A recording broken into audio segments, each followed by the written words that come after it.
Hi! Last వీడియోలో మా genie బాబుకి ఎందుకు ఆ పేరు పెట్టానో చెప్తానన్నానుగా. తిను మా హనీ చాలా సెన్సిటివ్ గర్ల్. వీడు కనిపిస్తున్నాడే డిఫరెంట్ హైస్. వీడి పేరు జ్యూస్.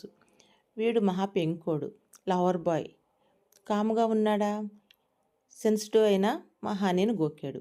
దాని ఫలితం ఎంత సెన్సిటివ్ గర్ల్ కూడా మా జ్యూస్ గురించి కేసులో వేసినా సరే తప్పించుకుని వాడి లవ్లో పడిపోయింది. లవ్లో పడిపోతే ఫలితం ఇదిగో వీడు పుట్టాడు.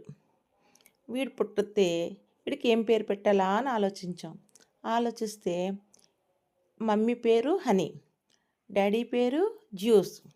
అనిలని జ్యూస్లో జీ తీసి వాడికి జీని అని పేరు పెట్టామన్నమాట. అది వీళ్ళ లవ్ స్టోరీ. బాగుందండి. నచ్చితే ఒక లైక్ చేసి షేర్ చేయండి, సబ్స్క్రైబ్ చేసుకోండి.